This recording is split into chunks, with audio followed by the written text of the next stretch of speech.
So hello dears, हम लोग आज बात करने वाले हैं अपने मॉड्यूल 4 के बारे में, जो कि है cyber threats and real risks. So क्या क्या चीज़ें साइबर थ्रेट्स होती है और रियल लाइफ में क्या क्या रिस्क्स होते हैं उसके बारे में हम लोग जानेंगे। सबसे पहले हम लोग जानते हैं कि वही साइबर थ्रेट्स मैटर, मतलब साइबर थ्रेट्स क्यों जरूरी है और क्यों मैटर करता है हमारे रियल लाइफ में। ठीक है, तो देखो साइबर क्राइम्स आजकल जो डेली लाइफ में हम लोग यूज करते हैं, स्मार्टफोन्स, लैपटॉप एंड इंटरनेट, तो हर एक काम में इंटरनेट आज जुड़ चुकी है। उस कंडीशंस में हम लोग के साथ बहुत सारी चीजें हो सकती है, लाइक हमारा बैंक से रिलेटेड हार्म हो सकता है, हमारे साथ चीटिंग्स हो सकते हैं, पैसे लिए जा सकते हैं बिना मतलब के। उसके बाद लर्निंग रिलेटेड आपको चीटिंग किया जा सकता है, मतलब आपको बोला जाएगा कि आपको ये चीज़ें ये कोर्स दिलाया जाएगा, ये चीज़ें पढ़ाई जाएगी, बट वहाँ पढ़ाया नहीं जाएगा, आपका पैसा वहाँ पे वेस्ट हो जाएगा। या फिर शॉपिंग की बात करते हैं तो कुछ शॉपिंग आइटम्स आप मंगवाए कुछ और आ गया कुछ और, वो चीज़ें हो सकती है आपके साथ। उसी को हम लोग बोलते हैं साइबर थ्रेट्स। जो आपके साथ कुछ गलत हो रहा है उसे हम लोग साइबर थ्रेट्स बोलते हैं।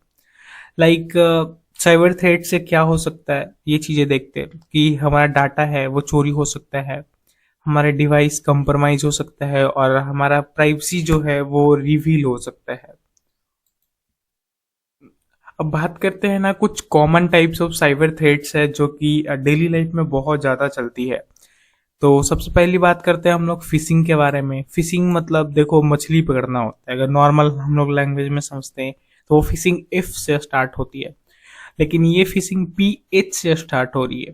तो इस फिशिंग का मतलब होता है आपको किसी मैनिपुलेट करके, इट मीन्स कि आपको इस तरीके से लालच देके वो आपसे कुछ चीजें निकलवाया जाता है। जैसे आप फिशिंग मतलब मछली पकड़ना में समझते हैं कि मछली पकड़ने के लिए हम लोग उसे कुछ खाना देते हैं, देन वो खाना खाने के चक्कर में आता है, वो फंस जाता है। वही चीज होता है हमारा इस फिशिंग में। आपको कुछ लालच दिया जाता है एंड देन आपको वहां पे आपका डाटाज हो गया, आपका इंफॉर्मेशन हो गया, वो चीजें चोरी कर ली जाती है। लाइक आपका पासवर्ड्स, आपका OTPs, ये चीजें चोरी हो जाती है। जैसे कोई लिंक आया है, आपको बोला जा रहा है कि आप यहाँ पे क्लिक करोगे आपको पैसा मिलेगा, आप अपना बैंक अकाउंट नंबर डालो, ये डालो वो डालो, आप डाल दिए। आपको नहीं पता क्या होने वाला था, बट वहाँ उसके बाद फिर OTP आया, OTP डालना था ताकि वेरिफिकेशन हो सके आपका बैंक का। लेकिन वो OTP वेरिफिकेशन का नहीं था, आपका बैंक खाली करने का OTP था, आपने गलती से डाल दिया। आपको तो नहीं पता था, आपने देखा नहीं, आपने भरोसा कर लिया। वो चीजें होती है फिशिंग में। उसके बाद हम लोग बात करते हैं कि जो फिशिंग में मेनली होते हैं, आपका डाटा, किस टाइप के डाटा चोरी होते हैं। जैसे आपका पर्सनल इन्फॉर्मेशन हो गया, उसके बाद आपका बैंक का डाटा हो गया, कंपनी का डाटा हो गया, गवर्नमेंट का डाटा हो गया, ये चीजें होती है। उसके बाद बात करते हैं हम लोग मालवेयर के बारे में।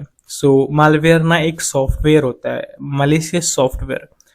वो क्या करता है ना कि आपका जो डिवाइस है, डिवाइस को हार्म करता है। किस तरीके से हार्म करता है, वो आपका डाटा को चोरी करता है, आपको स्पाई करता है कि आप क्या चीजें कर रहे हो, मतलब आप डेली लाइफ में क्या यूज कर रहे हो, कितना देर यूज कर रहे हो, वो सारी चीजों को वो रिकॉर्ड करता है। अब कुछ टाइप्स ऑफ मालवेयर होते हैं, जैसे वायरसेस के बारे में हम लोग जानते हैं। जो कि वायरस आप कैसे समझ सकते हो कि नॉर्मल एक कोरोना वायरस आया था, वो क्या होता था, एक आदमी को हो गया तो दूसरे आदमी को भी हो जाता था, उसको कांटेक्ट में अगर आते थे तो। वही चीज होता है हमारे वायरस के साथ। वायरस एक फाइल से दूसरे फाइल में वो ट्रांसफर होता है। वो लाइक हम लोग बात करते हैं, एक नॉर्मल फाइल है उसमें वायरस है, आप उसे किसी को शेयर कर दिए, उसके पूरे फाइल में भी वो चीजें फैल जाएगी वायरस। वो चीजें होती है हमारा वायरस। उसके बाद हम लोग बात करते हैं रैंसमवेयर। तो रैंसमवेयर क्या है ना कि आपके पूरे डाटाज को इनक्रिप्ट कर देता है और उसे ओपन करने के लिए आपको पैसे मांगे जाते हैं, वो होता है एक रैंसमवेयर।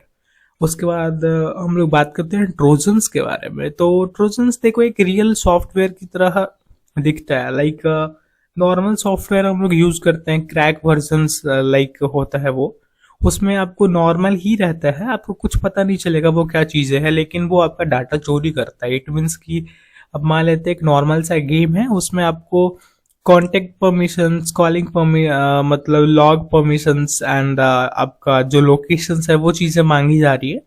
तो वहां पे आपका ट्रोजन्स हो सकता है वो, क्योंकि आपको वो डाटा चोरी कर रहा है, क्योंकि गेम में हम लोग को कॉन्टेक्ट का और लॉग का क्या जरूरत पड़ता है, ये चीजें हो सकती है।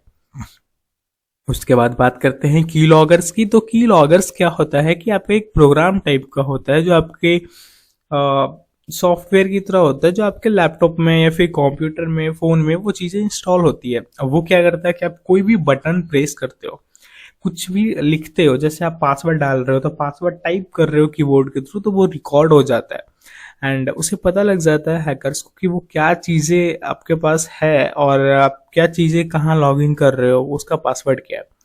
और ये इन्फॉर्मेशंस क्या करता है, रिकॉर्ड करके वो जो हैकर्स लोग होते हैं या फिर जो स्कैमर्स लोग होते हैं उनको सेंड कर देते हैं एंड वहां पे वो उनको पता लग जाता है, बिकॉज आपका जो भी चीजें कर रहे हो वो रिकॉर्ड हो जाता है। तो आई मीन जो भी की दबा रहे हैं वो की रिकॉर्ड हो जाता है कि आपने ये की दबाया है। की मतलब आप कोई भी बटन दबाते हैं वो चीजें रिकॉर्ड होती है, राइट। तो इससे बचने के लिए हम लोग एंटीवायरस टूल्स कर सकते हैं इंस्टॉल। और लेकिन कभी कभी क्या होता है कि की लॉगर्स को एंटीवायरस डिटेक्ट नहीं कर पाती है, बिकॉज की लॉगर्स जो है हमेशा, या फिर कभी कभी क्या होता है कि एक कीबोर्ड के रूप में ज्वाइन होता है या फिर एक माउस के रूप में, तो समझ नहीं पाती है हमारे सिस्टम की ये रियल में है क्या चीज़ है। सो ये होती है। उसके बाद सोशल इंजीनियरिंग के बात करें, जिसे हम लोग ह्यूमन हैकिंग या फिर मैनिपुलेट्स द ह्यूमन माइंड बोलते हैं। लाइक किसी भी इंसान को मैनिपुलेट करना, उसको इस तरीके से कोई चीज़ें समझाना कि वो उसे रियल लगने लगे, वो चीज़ें होती है। सो ये भी एक टाइप्स ऑफ हैकिंग है। सो इसमें क्या किया जाता है कि हमारे कंप्यूटर को हैक ना करके इंसान को ही हैक किया जाता है। इट मीन्स कि उनको इस तरीके से मैनिपुलेट किया जाता है कि वो बिल्कुल किसी और की बात सुनने के लिए तैयार ही नहीं होते। ये चीजें होती है। सो देखो, यहाँ पे हम लोग बात करते हैं कुछ चीज़ों की, जैसे एग्जाम्पल्स में बात करते हैं फेक फ़ोन कॉल्स। आपको फेक फ़ोन कॉल्स आते हैं बैंक स्टाफ से कि आपका अकाउंट लॉक हो गया है, या फिर केबीसी से कि आपको 10 करोड़ रुपया मिलने वाला है। तो ये चीज़ें होती है, 7 करोड़, 8 करोड़, फिर और भी कुछ चीज़ें होती है।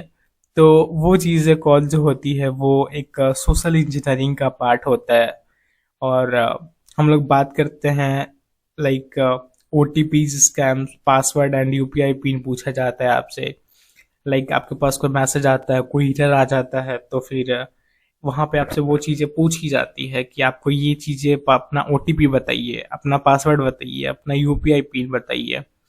नॉर्मल आपके पास मैसेज आता है। आजकल बहुत ज़्यादा स्कैम्स चला हुआ है कि पेमेंट करने के लिए रिक्वेस्ट डाला जाता है। जैसे पेटीएम पे और यूपीआईज पे एक सिस्टम आया है कि आपको किसी से पेमेंट लेना है तो उसको रिक्वेस्ट कर सकते हो। तो वहाँ पे स्कैमर्स लोग रिक्वेस्ट करते हैं एंड देन वहाँ से पैसे स्टील किया जाता है आपको फ्रॉड करके। तो वो चीज़ें भी आजकल बहुत तेजी से चल रही है। उसके बाद बात करते हैं हम लोग मोबाइल हैकिंग के बारे में और फेक ऐप्स के बारे में। देखो, मोबाइल हैकिंग आजकल बहुत तेजी से बढ़ रहा है।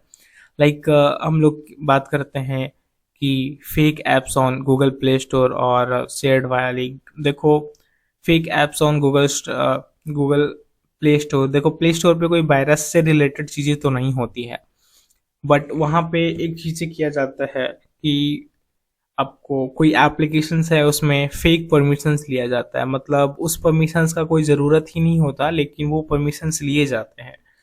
तो वो चीज़ें होती है। तो जैसे कोई एप्लीकेशंस है उसमें कॉन्टेक्ट का कोई ज़रूरत नहीं है, लोकेशंस का कोई ज़रूरत नहीं है, मैसेजेस का कोई ज़रूरत नहीं है, लेकिन फिर भी वो परमिशंस लिया जाता है। सो वो एक फेक एप्लीकेशन हो सकता है, वो एक ट्रोजन हो सकता है, तो इसे बचना चाहिए। उसके बाद क्या करता है कि स्पाई करता है आपके बैकग्राउंड में, आपको पता भी नहीं चलता है। जैसे हम लोग बात करते हैं फेक लोन ऐप्स होते हैं, आजकल बहुत ज़्यादा लोन ऐप्स आ गए हैं। वो क्या करते हैं, आपकी गैलरी, आपके कॉन्टेक्ट्स, आपके लोकेशंस और आपके मैसेज वगैरह हर चीज़ को वो लोग ट्रैक करते हैं एंड ट्रैक करके वो चीज सारा कॉपी कर लेते हैं, एंड देन वो आपको ब्लैकमेल करते हैं कि आप उन्हें ज्यादा पैसे दो, नहीं तो वो आपके पर्सनल इंफॉर्मेशन को, आपके पर्सनल लाइफ को लोगों के साथ शेयर कर देंगे। तो ये चीजें बहुत तेजी से फैल रही है, सो इन सब चीजों से बच के रहना है। देन आगे बात करते हैं हम लोग, हाउ हैकर्स अटैक यूजर्स, मतलब एक हैकर यूजर्स पे कैसे अटैक करता है। सो अगर वो फिशिंग अटैक करता है तो आपको एक लिंक भेजा जाता है, या तो आपको एक लॉगिन पेज भेजा जाता है जहाँ पे आप लॉगिन करते हो। अगर हम लोग डेली लाइफ की बात करें फिशिंग अटैक की, तो कुछ ऐसे आते हैं कि जियो का रिचार्ज फ्री में मिल रहा है 1 साल के लिए, आप अपना नंबर डालिए, नाम डालिए, या फिर जो भी चीज़ें इंफॉर्मेशन वहाँ पे मांगी जाती है, वो एक फिशिंग अटैक है, ना कि रियल चीज़ें है। अब वहाँ पे मालवेयर की बात करें तो यहाँ पे क्या होता है कि आपका डिवाइस को इन्फेक्ट किया जाता है हार्मफुल सॉफ्टवेयर से, या तो आपको हार्मफुल सॉफ्टवेयर इंस्टॉल करवाया जाए किसी माध्यम से, वो चीज़ें होती है हमारे मालवेयर में।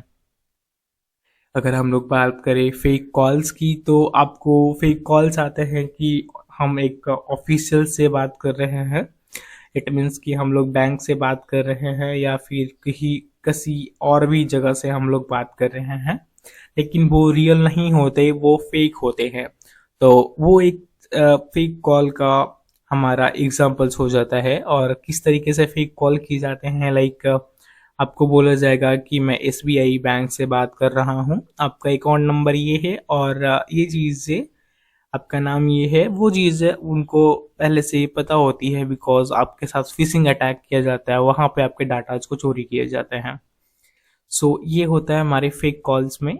उसके बाद हम लोग फेक ऐप्स के बारे में बात करते हैं। तो आपका फेक ऐप्स क्या होता है कि हिडन स्पाईवेयर उसके अंदर होता है, वो एक आपका डाटा चोरी करता है, और उसके अंदर रैंसमवेयर भी हो सकता है कि आपका पूरा डाटा लॉक कर दे, वो चीज़ें होती है। अगर हम लोग फाइल शेयर की बात करें, तो कोई भी फाइल है उसको शेयर किया जाता है व्हाट्सएप के थ्रू और ईमेल के थ्रू। उसमें हो सकता है कि हमारा वायरसेस वगैरह हो और हमें पता ना हो, हम लोग इंस्टॉल कर लिए, वो चीज़ें हो सकती है।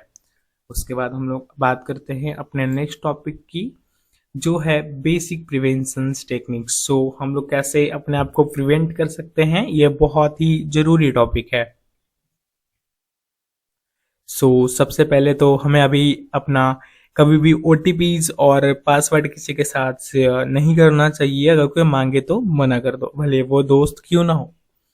उसके बाद हमेशा कोई भी लिंक है उसे एक बार चेक करना चाहिए कि वो लिंक क्या है, सही है या फिर नहीं है, और हमेशा उसमें देखना चाहिए वो HTTPS है या फिर नहीं, मतलब एक सिक्योर डोमेन है या फिर नहीं।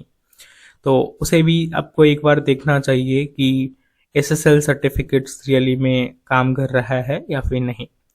उसके बाद install apps only for trusted source, मतलब हमेशा ट्रस्टेड सोर्स से आपको कोई भी एप्लीकेशन डाउनलोड करना है, like Play Store, Apple Store, इन सब जगह से आप सिर्फ अपना कोई भी एप्लीकेशन डाउनलोड करो, ताकि आपके साथ कभी भी कुछ गलत चीज़ें ना हो। उसके बाद हमेशा स्ट्रॉन्ग पासवर्ड को यूज़ करो और हमेशा चेंज करते रहो। इट मीन्स कि हर महीने, हर 6 महीने, हर 1 साल में आप उसे चेंज करते रहो। अगर मैं बात करूँ तो हर महीने में उसे चेंज करते रहो, आप ज़्यादा बेटर होता है। उसके बाद हम लोग बात करते हैं कि आप अपने एंटीवायरसेस एंड सिस्टम को हमेशा अपडेटेड रखिए, ताकि आपका सिस्टम हैक ना हो सके। उसके बाद कभी भी अननोन लिंक्स और कोई अटैचमेंट्स को डाउनलोड नहीं करना है। जैसे आपके पास कोई मैसेज आया, उसके साथ लिंक है या फिर कोई फाइल है, अटैचमेंट्स है, उसे डाउनलोड नहीं करना है बिना चेक किए हुए। उसके बाद हम लोग बात करते हैं 2 फैक्टर ऑथेंटिकेशंस की। तो वो हमेशा आपको ऑन करके रखना है, ताकि आपके साथ कोई चीज़ें स्कैम ना हो सके। अब आपको एवॉइड क्या चीज़ करनी है, तो आपको एवॉइड करनी है free wifi use without VPN। मतलब अगर कहीं पे फ्री वाईफाई मिल रहा है, लाइक पब्लिक प्लेसेस पे, तो वहाँ पे बिना VPN का उसका यूज़ करना थोड़ा सा अनसेफ हो सकता है। तो उसके लिए आपको VPN यूज़ करना है, ताकि आप सेफ हो सको। उसके बाद बात करते हैं हम लोग कि आपको कभी भी क्रैक्ड वर्जन इंस्टॉल नहीं करना है, जिसे हम लोग मोड एपीके बोलते हैं। उसके बाद अपना जो पर्सनल इंफॉर्मेशन होता है अननोन साइट्स पे कभी भी शेयर नहीं करना चाहिए। जैसे कोई अननोन साइट से आप बिना मतलब के वो अपना इंफॉर्मेशन शेयर कर रहे हो, तो वो चीज़ें नहीं करनी है। उसके बाद पूरा समरी देखते हैं कि हम लोगों ने आज क्या क्या पढ़ा। सो समरी है हमारा फिशिंग। हमने पढ़ा फिशिंग के बारे में, मालवेयर, की लॉगर्स एंड फेक एप्स और रियल डेंजर्स के बारे में, मतलब जो रियल लाइफ में हमारे डेंजर्स हो सकते हैं, खतरे हो सकते हैं। उसके बाद हम लोगों ने पढ़ा कि ह्यूमन हैकिंग क्या होती है। उसके बाद हैकिंग सिस्टम क्या होती है। मोबाइल फ़ोन हमेशा टारगेट किया जाता है, मेजर टारगेट में आता है, मतलब हमेशा वो चीज़ें उस पर टारगेट किया जाता है। अब उसके बाद हमने बात किया प्रिवेंशंस के बारे में कि हम लोग किस तरीके से प्रिवेंस कर सकते हैं और अपने सेफ्टी को इंक्रीज कर सकते हैं। अगर हम लोग बात करते हैं कुछ क्लास एक्टिविटीज़ एंड होमवर्क्स की आप लोगों के लिए, तो कुछ होमवर्क्स मैं देना चाहूँगा कि आप ऐसे 3 सस्पिशियस मैसेज को आप खोजो जो कि इंटरनेट पे अवेलेबल है या फिर आपकी मैसेज में अवेलेबल है, एंड उसको रीड करो और उसका एक लिस्ट बना के रखो। देन उसमें क्या चीज़ें फेक लग रही है आपको, क्या पढ़ के आपको लग रहा है कि वो फेक है, वो चीज़ों को उसमें अंडरलाइन या फिर सर्कल करो। देन बात करते हैं हम लोग कि वो लोग किस तरीके से मतलब आप किस तरीके से रिस्पॉन्ड करोगे एंड कैसे सेफ रहोगे, वो चीज़ें आपको लिखनी है। ओके, अब एक छोटा सा कोटेशंस देखते हैं जो कि मस्त सा है, एक थोड़ा सा interesting. Like cyber attacks don't need guns, मतलब जो साइबर अटैक्स होता है कभी भी बंदूक की ज़रूरत नहीं होती है उसे, they just need one wrong click. आपके एक गलत क्लिक से उनको जितना भी इंफॉर्मेशन होगा, जो भी चीज़ें होगा, वो कंप्लीट हो जाएगा। तो थिंक बिफोर यू टैप, मतलब किसी चीज़ को दबाने से पहले सोचना चाहिए। सो आज का सेशन से यहीं ख़त्म करते हैं, कल मिलते हैं प्रैक्टिकल के साथ।